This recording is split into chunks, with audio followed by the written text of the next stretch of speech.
All right, welcome to the show today. My guest today is Tom Norman. He's the creator of How to Be Human, which is a quest to explore our humanness one conversation at a time. Through events, conversations over coffee, a weekly podcast, and a Facebook community, he's in search of what really lies at the heart of being human. I wanted to bring Tom on the show to find out his story, what he's learned traveling the world talking to interesting people, and what he hopes to achieve with this project. So Tom, welcome to the show. Thanks for having me. Good to be here. Of course. So I'd love to just start a little bit with your background and your story. So maybe you could just take us back. What was life for you like as a kid? I was a really shy child. I was the guy who was on the side of conversations, just watching and listening and wondering where people knew how to be who they were. And so ever since I was a kid, I was like the one wondering stuff. And I think that's partly why my project exists today, because I was always this kid just like thinking everyone's got rules of how to be or who they should be or how to act. And I really wanted those rules. So essentially that was me as a kid, very shy, I was quite good at school as well. So therefore, in school, I was the top of most classes. I was like on the crux between being a smart kid and a cool kid. I was somewhere in between these two places. Mm-hmm. At least that's how I felt anyway. Did you feel like, I guess, you were on the outside looking in on all these interactions and trying to deconstruct how they were being human in a way? That's probably where one of your later projects came in. But is that kind of how you felt at the time? You were just trying to figure it all out of how people interacted? Yeah, I didn't know how to be, essentially. Mm-hmm. And so therefore I often would be the one on the side of the conversation, being quiet, observing it, rather than being part of it, because I didn't know how to be part of it. Mm-hmm. I didn't have the permission to be part of it. That's how it felt. Mm-hmm. And then, with time, that got better. With time, as my teenage years progressed, I became more out of my shell.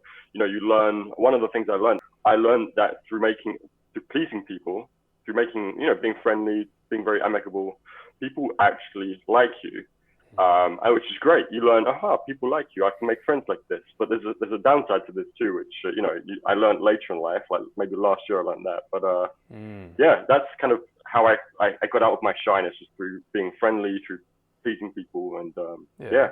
What is wrong with being a people pleaser? Let me give you an example. So last year I was living in Ljubljana, and she's in Slovenia, and I was quite a workaholic. I was working like Monday to Saturday, almost non-stop. The occasional beer, the occasional coffee, but that was pretty much it. And Sundays would be my day off, and on a Sunday, I would basically have no idea what to do. And I would be like, oh shit, now what do I do? And I was kind of like, really feeling quite lonely at the time as well. And I said to my flatmate at the time, I said, how do you know who your friends are? And she said to me, well, Tom, the problem with you is with your project and with your personal life, you always make everything about other people. When is it about you? When do you have your permission to tell your stories? When do you have your permission to kind of tell your anecdotes? And this really hit me hard. I was like, whoa, holy shit, that's a really good point. I rarely make anything about me. And so that was huge, and that's the downfall of people pleasing, is that you don't ever listen to how you feel in conversations. It's often about how other people feel. And you get so used to that, you don't realize that you even have a say in things at all. So now I've gone more the other way. Now I'm still, much more of a people pleaser than I am like some cocky, arrogant asshole. I hope anyway. But I'm listening to myself a lot more, and it feels good. It feels really good. It's interesting. It's funny because I think a lot of people have the opposite problem, where they make everything about themselves and never consider other people. So I guess it's always about balance, isn't it? You got to kind of work out which end of the spectrum you're at, and I guess try and come a bit more centered. So how did changing that and becoming a bit less of a people pleaser in your case, did that change the way you viewed yourself, allowing yourself to actually think about what you're feeling and experiencing? Is that kind of the experience you got from that? Oh man, it's huge. It's possibly one of the biggest breakthroughs I've ever made with myself, because all of a sudden now I have permission to be who I am. And that's huge, because before I was wondering what other people wanted me to be. I was wondering, this sentence I say, how will it please you? This thing I do, what impact will it have? Whereas now I've switched it around, and it's, I'm for the first time ever, giving myself permission to be who I want to be, or who I am almost, rather than trying to tailor that to what everybody thinks or wants me to be. And like you said, like there are some people out there who definitely do not need this advice. Some people are very arrogant, very cocky, and you should not tell them like, hey, just think about you. But this is what's very interesting is there's no advice which is good for everyone. There are people who are like me, who are incredibly people pleasing too much, and those people really need to hear the advice. Like, who are you? Own that. Be unapologetically you, and like do things more for you, not for other people. Yeah, it's good advice. That doesn't mean don't care about other people. Something I'm thinking about a lot is like this idea of love, and self-love and love external to you is actually, in my opinion, the same thing. And it can't be love unless it's good for you and everybody outside. That's kind of the way I view this. Is it's not a selfish thing. It's actually more of a loving thing for you and other people. And other people will get more if you love yourself, because if you can be fully you, then they get the full you, not a 10% of you or 20% of you. That's the way I see it. That's a good point. Yeah, you're not being selfish it's almost like you can't give unless you're giving from overflowing cup. So kind of take care of yourself, your own needs, and then you'll be able to give more to other people. It's a great way to look at it. Totally. So going back to, I guess, when you were a bit younger, what happened? You graduated school and then you went to college. So what happened after that when you finished college? Okay, that's an interesting thing. And there's a few reasons behind this. One very somewhat embarrassing reason is my girlfriend at the time didn't go to university, and I was like, screw it, I won't go to university. That was one part of it. The other part of it was I just didn't know what to study. I was like pretty good at almost everything in school, which meant there wasn't one area I was particularly, excelling at, or one area I was particularly curious about. I was curious about everything, good at almost everything. And so the one thing I nearly chose to study was American studies. And I'm very glad I didn't, because it would have been quite pointless. So instead, and this might lead you on to what happened next, is I basically tried to become successful. That was my goal. I left school or high school, and my goal was to try and become successful. Obviously, what the hell does that mean? That's not a specific goal to have. And so what that looked like, I was working in a bank at the time, and I think I was there for 4.5 years in total. But the entire time was trying different projects out. I was like coming up with crazy ideas. I bought, 16 different domain names during that time and writing business cards for businesses which would never exist. And it was many years of just trying to have something to make me a success. And actually, one of your previous podcast guests, and a good friend of mine, Ryan Lindsay, we've shared many business and project ideas together too. Everything from like delivering flowers on Christmas Day dressed as Santa, or we had another business idea called The Epic, where we were going to be having this social network built around sharing your goals and building communities online about goal sharing. These were the next 4.5 years where we're really trying everything to become successful.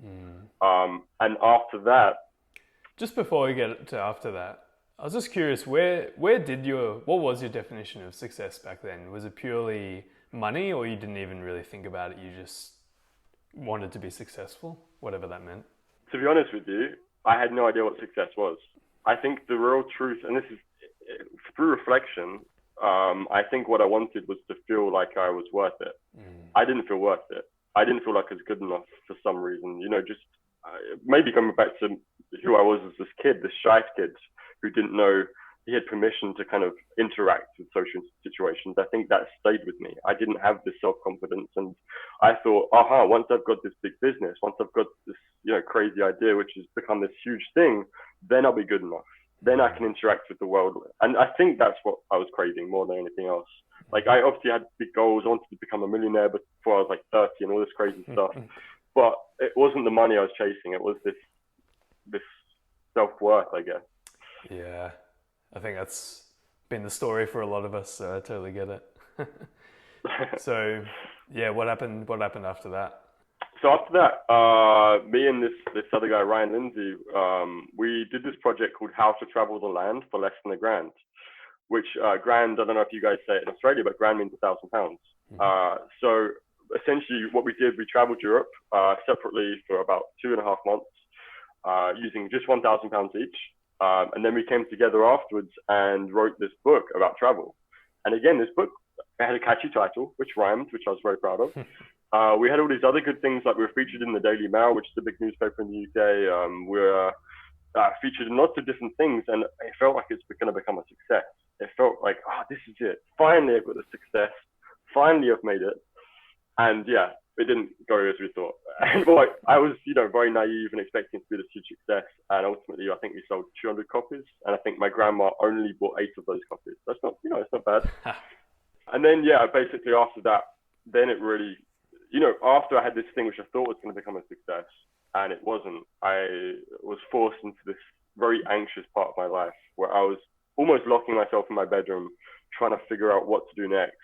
12, 13, 14 hours a day behind a computer, trying to be productive, but not knowing what to do, trying to be successful, having no idea how to do it. And it was the same time of my life when I began having almost panic attacks and stuff too. I'd go to a cafe and suddenly have this overwhelming panic and just leave the cafe, sometimes before I've even ordered anything. And it was just a really weird time of my life. And it was during that time that I essentially decided to quit everything in England and move to Ljubljana in Slovenia for a while. What made you just choose because that? of desperation. It's been one of the places that I visited during my travels. It's a beautiful place. Like day one I was there, I was like, wow, this place is amazing. And so I was just, my thought process was, if I have to get another real job again, and I use that in air quotes, a real job I don't like, the biggest thing I'm going to regret is just not going to Ljubljana and just seeing what happens. And I didn't know I could be there for 6 weeks, 8 weeks, a year, whatever. And then I ended up being there for 3.5 years, which was amazing. It's amazing. And what were you doing during those 3.5 years? Everything. Again, I went with no plan. So, there was literally, I could have been back within 2 months, but I eventually got work in a hostel, originally working for free, staying for free, and it eventually became a paid job. I taught English a little bit. My favorite job there, which was probably the best part of my life so far, was I worked for this incredible time cafe. And a time cafe is one where you pay for time, not what you eat and what you drink. And so in this time cafe, I started off with just like shift, just like, it's self-service. It's like home. You kind of go up to the coffee machine, you make your own coffee and stuff like that. And I started off doing shifts, but eventually I was like almost running the place. I was like scheduling events every day. I was in charge of food. I was in charge of, the shift for everybody else. I was really deeply involved with this thing. And that was incredible. That again gave me a chance to kind of figure out who I was. I was surrounded by beautiful people.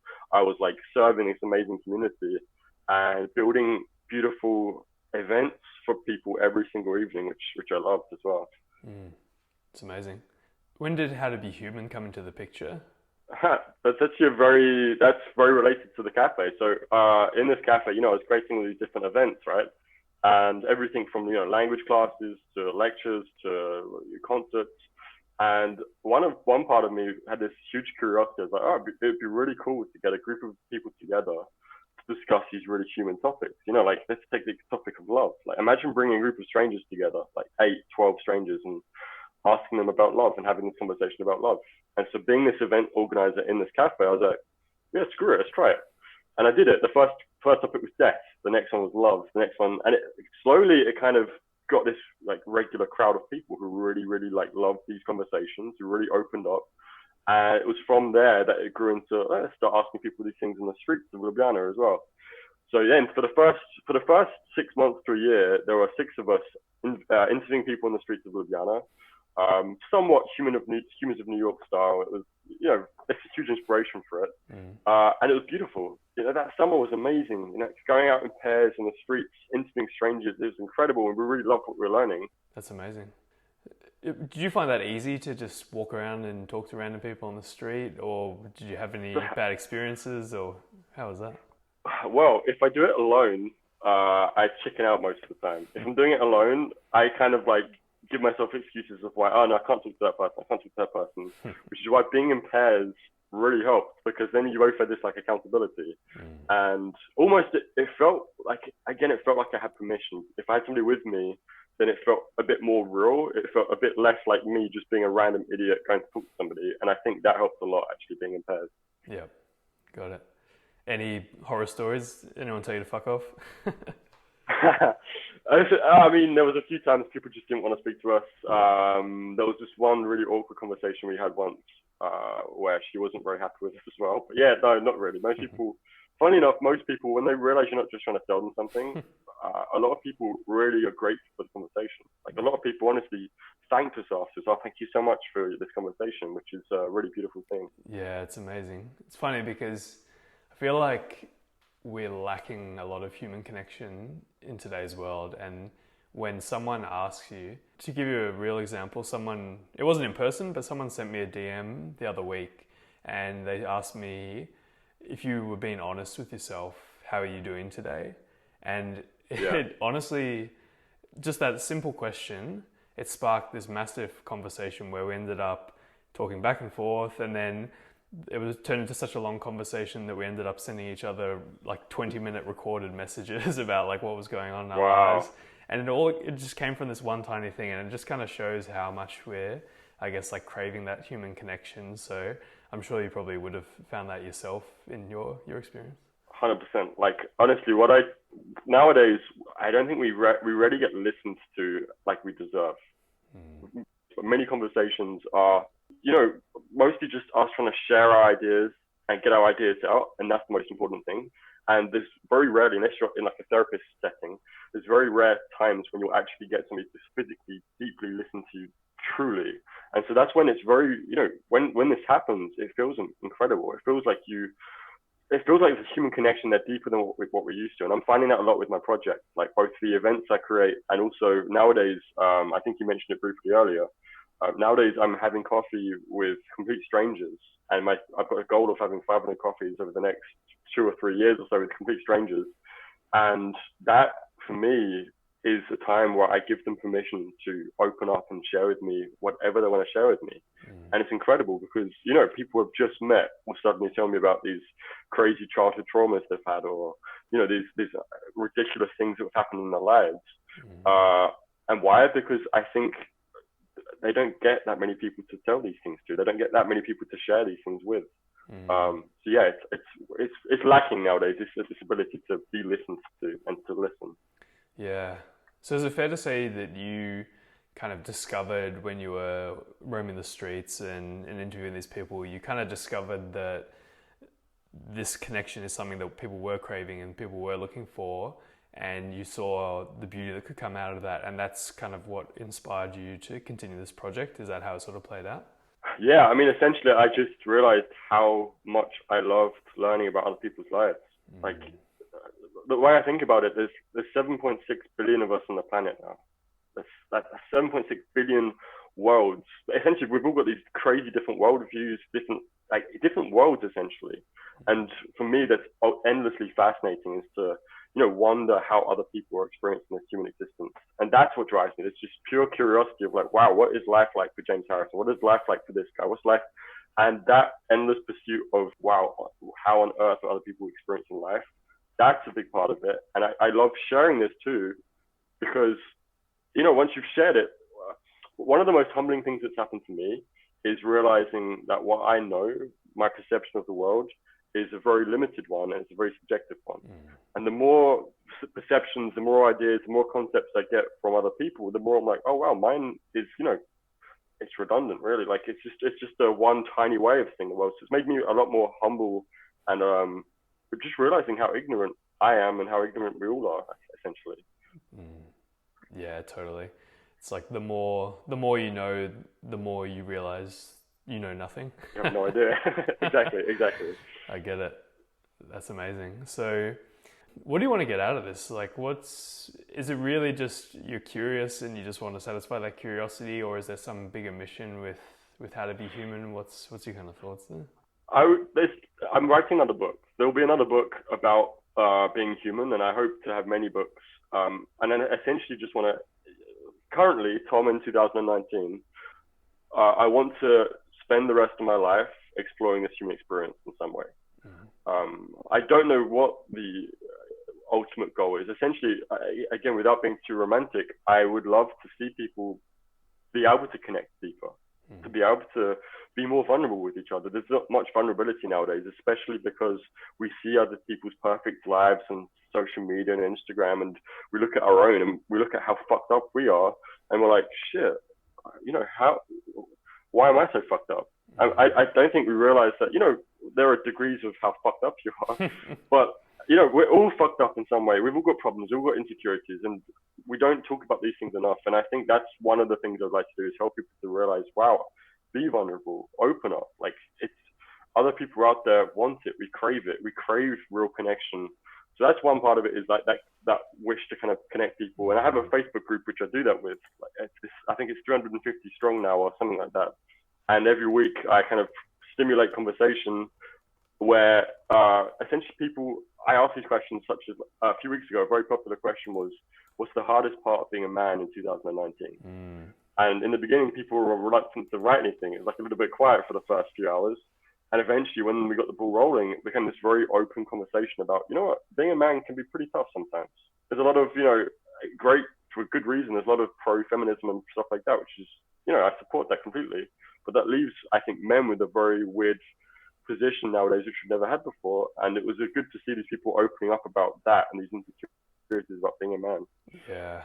Yeah, I think what you said before, being vulnerable, that is something that is, assuming a few people said that about the challenge of being a man, like being accepted as a vulnerable person, I think that's a challenge 100%. a lot of men face, and something I've faced as well. It's funny, I'm very deliberately trying to be a lot more open and vulnerable with both my successes and also my failures recently. Yeah. And I think that's, to give an example, it was like a month ago now, I flew somewhere first class, and then I got a DM from someone just saying like, wow, like you're really killing it lately. And then I was thinking to myself, yeah, but you didn't see me sitting in my hotel room that night crying about something and like feeling like I was at the lowest point of my life, like emotionally. And so I really wanted to share that, which I did, because, like, as you said, a lot of people are projecting the good stuff, but they're leaving out all the bad stuff that's going on in their life. And I think the more we can be authentic and share both sides of that coin, the more we'll connect with other people, and just the better you'll feel about yourself as well, I've found. 100%, man. 100%. And I think that's a really beautiful thing that you've done, is to show people both sides of that story, because, the good times will also have the bad times too. The highs will also have the lows, and it's important to share both of these things, because otherwise we've all got a very skewed perspective of what's going on in the world. Yeah, so true.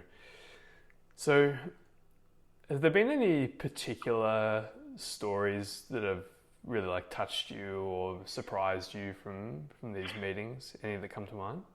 One I'll mention is, because every story is incredible, and obviously you get some very mind-blowingly dramatic ones, because it's like something you've never even contemplated before, and you get some which are so similar to your own insecurities that you're like, wow, like you're explaining exactly what I feel. But I mean, one which was quite mind-blowing, which was with a Slovenian. She's quite a well-known YouTuber, actually. She's a Slovenian girl, and she basically explained to me how she obviously had anxiety, depression, but also psychosis when she was growing up, caused by several issues which she had. And she was explaining to me that at one point, she was at school and she could see this figure of a man with a knife, and like he was almost always around her. And for me, that was mind blowing. I've not had psychosis. I've experienced bits of anxiety, bits of depression at times, but never psychosis. So this was just a complete eye-opening experience to me about how complex our brains can be and how real these things can be. And so, she also had one moment where this psychosis essentially was strangling her and trying to, push her down. And she saw it, she felt it, she could, interact with that. And for me, that was mind-blowing. So that's one thing I'll comment. And she's now done incredibly well. She spent some time in a mental institution and then got out of that. Then she decided never to go back there again. And that was kind of the start of her growth. And she begun to make peace with herself and give permission to feel these bad things and the good things. And she's done really well to kind of get out of that and get to a stage now where she's really living quite a healthy life. So she's an incredible girl who I could mention. Yeah, that's amazing. And it's amazing some of the things that you just never realize that people are facing day to day. Totally.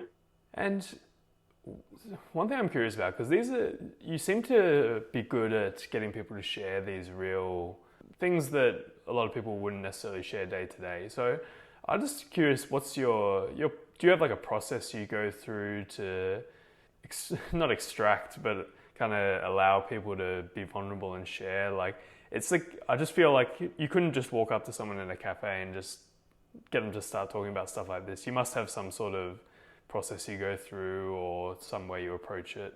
I was wondering if you could share that. Everything I would do right now to describe this process to you would actually make it seem like it's a process where it's not. It's this very natural thing. But if I were to break it down, I would say it's, like I said earlier, the biggest thing is listening.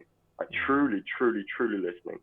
And that makes people realize like, oh, well, this guy is really, really deeply interested in what I've got to say. And therefore, because I'm interested, it gives them permission to tell me whatever they want to tell me. So that's a huge thing. Like, and again, by really listening, I mean like truly deeply making that person your everything for that time. I try every coffee conversation I have, I try to be as present as possible and as deeply interested in this person's life and story as I can. So yeah, one would be listening. Two would be having the vulnerability myself. You know, it is a conversation essentially, and you know when we're conversing, I am also deeply vulnerable about some of the things that I've experienced, and that also gives people permission to be like, wow, this is a safe place where I can discuss these kind of things. I'd say these two are the biggest factors. And again, these two factors, they're powerful for my coffee conversations I have, but they could be powerful for anybody in life, you know? Any conversation you can have with a friend or with a stranger or somebody you meet on the tube or train or whatever, both these factors can still exist. It's not related to my project at all. It's about real, vulnerable, true human connection, vulnerability and listening. I love it. And yeah, probably process is the wrong word for that, but that's the businessman in me. but no, I get it. You gotta, it's funny, when you talk to someone, or when you interact with someone and you're talking and they're really listening and you can tell that they're really listening, that's almost a strange experience because, like you said, it happens so infrequently in today's world where it's almost unnerving when someone is giving you their full attention and suddenly you actually feel like, oh wow, I actually need to like think about what I'm saying because this person's really listening and it's not just the usual back and forth like banter kind of thing. So yeah, it's a very powerful thing. And you know, let me tell you how powerful this can be. Like I said to you, I was and still am a recovering people pleaser, right? And as a people pleaser, you get a lot of your self-worth based on how people react to what you're saying, what stories you're telling, whatever.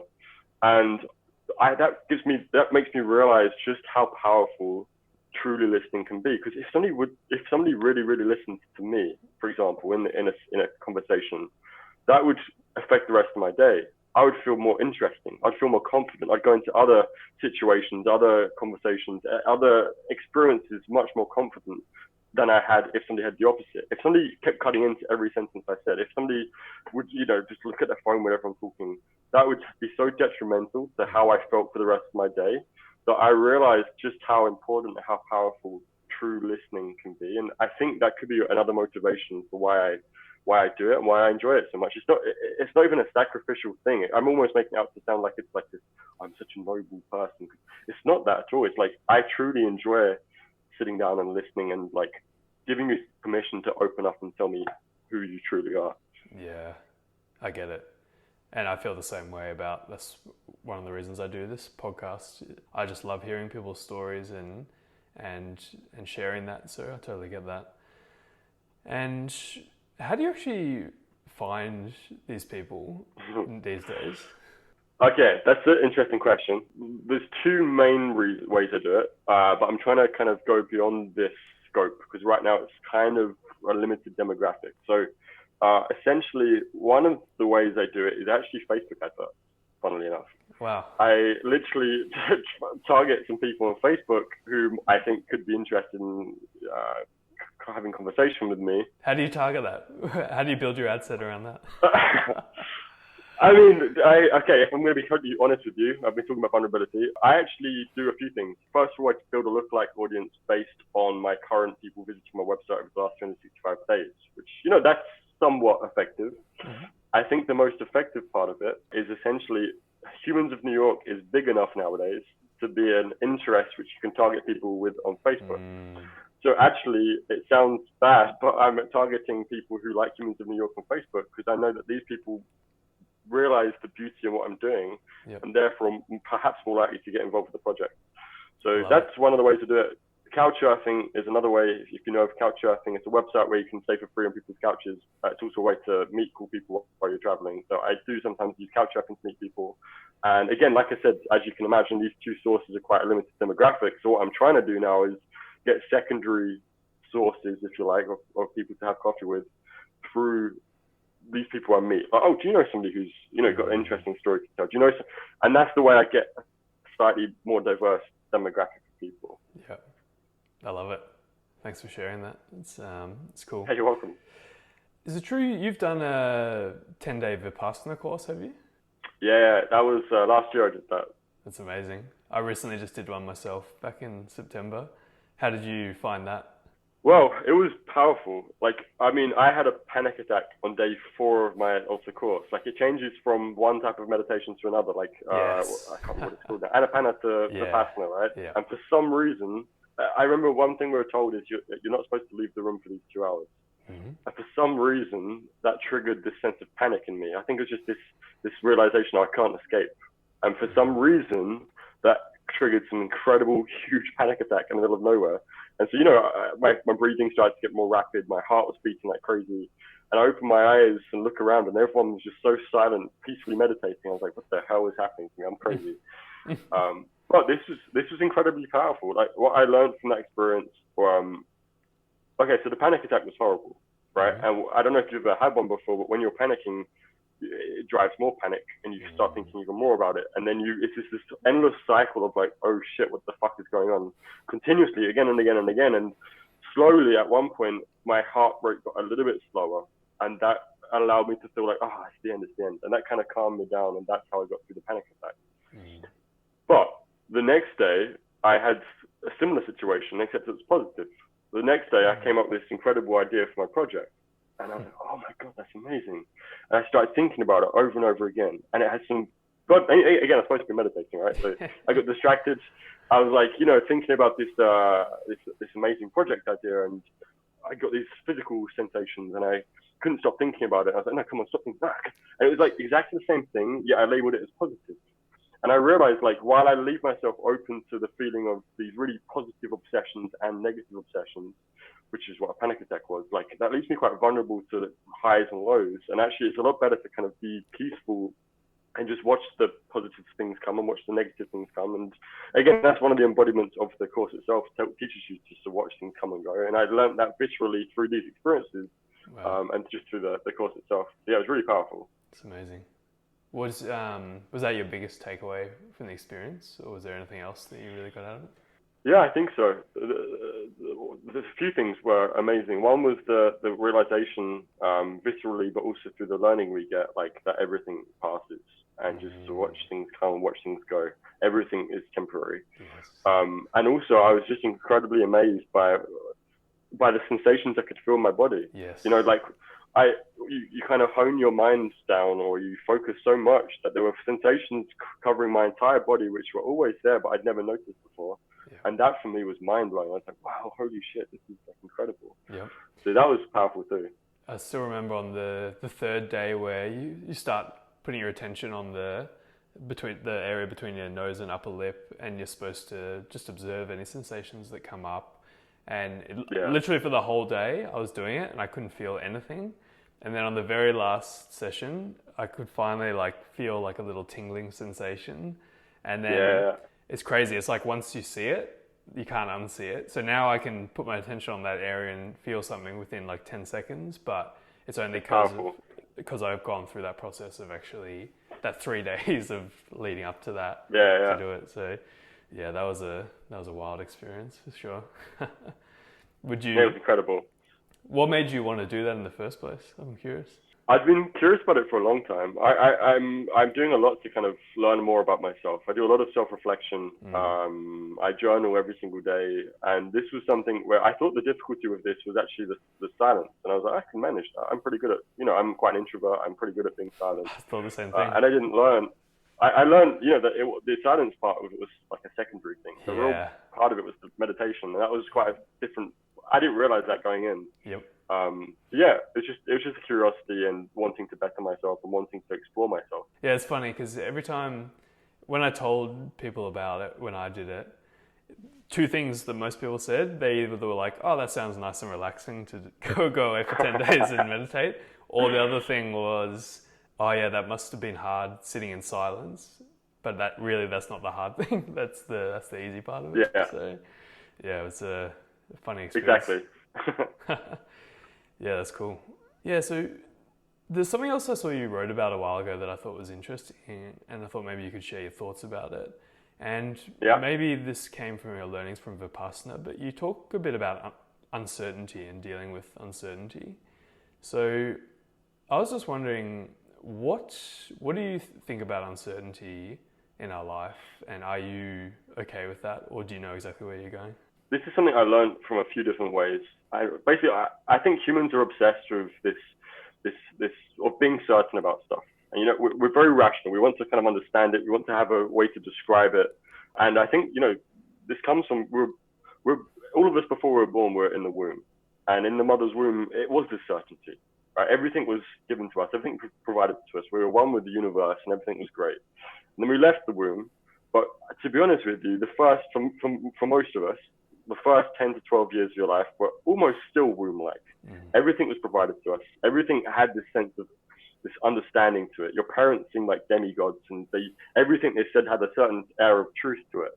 And I think we reach about 12, 13, maybe 14 years old, and suddenly we realize, oh, fuck, my parents don't have a clue. And I think, from then onwards, when you realize that this little bubble you once knew, this certain bubble you once knew is gone, I think many of us are desperately looking to fill our lives with more certainty. We look for that in our jobs, in our careers, in our relationships, in our religions, and everything. We try to get back that certainty or that understanding or that familiarity we once knew. But again, once you've broken through that, you kind of realize, wow, there's no certainty. And again, through this project, right, through the different stories I hear, through the different worlds I get to witness, it makes me realize that, wow, we're all so different that there is no certain existence out there. There's no certainty. And again, through my own life, through the wishes to kind of become successful, like, oh, if I do this, this, and this, I'll become successful. I'll get this. I'll do this. Through failed attempts, and I don't consider them failures anymore, like through trying something and realizing, either getting there and realizing, wow, this isn't how I expected it to be, or getting there, or never getting there because I changed path again, I slowly started to realize that, all these kind of, these goals, all these wishes of, this is how life will be, don't really matter. I don't know how life's going to be in a year or 2 years or 5 years or even 6 months from now. So it's given me a lot more, I'm trying to be more resilient and more adaptable to life. I'm trying to just take every day as it is, to enjoy it and live this day as fully as possible without clinging on to ideas about how it is, how it should be, where it's going, blah, blah, blah. Can you think of anything specific that happened that was maybe unexpected and positive when you decided to embrace that uncertainty and not try and stick with something familiar? Yeah, moving to Ljubljana was one thing, right? I had no idea what was going to happen. And it turned out to be the best experience of my life. Like, I had literally no clue how long I was going to be there for or whatever, but it became the experience which just made me today. So that was one thing, just leaping into uncertainty without any idea what was going to happen. Cool. Well, sort of wrapping up and coming towards the end of the interview here, Tom, but just want to know what's coming up next for you. Obviously, How to Be Human is sort of one of your main project at the moment. You're aiming to get to the 500 coffees and sharing people's stories as you go along. But yeah, what's coming up for you in the next year or so? Anything else or anything in particular with that? Yeah, I mean, right now, I essentially want to spend the rest of my life like exploring the human experience somehow. So the short-term goals for that would be, getting to 500 coffees, and along the way, trying to figure out how to learn as much as possible. Like how can I get as much as possible from these conversations, and share with people as much as possible. I want that to result in another book. So in about, I think it'll be 2 or 3 years time, there'll be another book about this whole experience and what I've learned or whatever. But ultimately, long term, I want to spend my life exploring the human experience. So it's about finding a way to make that sustainable. Potentially, I would also love this coffee shop I worked in before. I love the physical space. I love people physically interacting, being vulnerable. And so one day when I decide to settle somewhere, if I decide to settle somewhere, I think I would like to create another cafe, like a really, not just a normal cafe, but like a real hub of humanity, if you like, a place where people can come, be vulnerable, again, coffee and stuff as well, events, stuff like that, but just a real open space where people come together and connect. That's awesome. So is there anything I haven't asked you, or just anything you want to make sure you pass on to the audience before we finish up here, Tom? All I'd really say is, be more vulnerable with people, including yourself. It's so important that all of us, I don't know, we could live these wonderful fantasy lives where all we project is like this fake life we've got on Instagram. And, at the end, that's kind of sad. If you look at the end of your life, if your entire life was just this projection of how you thought you should be, that's a really sad life. So I don't know. If I wanted to finish with anything, it would be like, hey, have the vulnerability to actually be there. I think it was somebody said, be in the arena, and I think that's the same here. Be in the arena, be vulnerable, be open, be honest with yourself and other people, and it's a beautiful thing. It's a powerful thing. I think that's how to live a good life. It's just being open with who you are, be vulnerable with other people. I love it. Be honest with yourself and other people. It's a great message. So what's the best way for people to connect with you, Tom, if they want to check out How to Be Human or connect with you personally? What's the best way? Probably, as far as SEO is concerned, there's a few other things where How to Be Human exists. So yeah, don't Google me. That's where I start. But probably Facebook. If you search on Facebook, How to Be Human, the logo is like a thumbprint kind of thing. So that's probably the best way to connect with both me, because I'm available on messages and stuff there, and the project. Yeah, cool. Awesome. I'll make sure we link that up so that people can find you and your project easily, Tom. But yeah, amazing project. You're really sharing stories of people and really getting these vulnerable connections with people that is so hard to find in the modern world. And by spreading that, you're inspiring a lot of people to be more vulnerable to themselves and to the other people in their lives. So you're doing great work, and I really appreciate you coming and sharing your journey today. So thank you very much. Hey, you're very welcome. And you're doing the same thing, right? You're diving into people's lives and stories and dissecting how we're living. So you've got the same kind of mission you're on as well. Absolutely. I appreciate that. So thanks again, and thanks to everyone for listening, and hope you have a great day.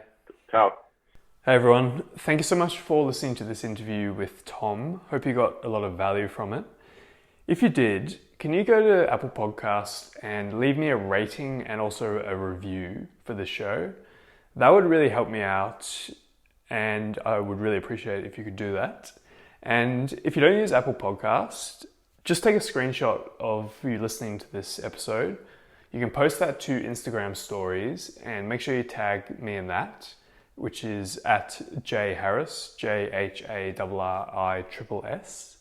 And if you do one of those two things, it would really help me out and mean a lot. Have a great day.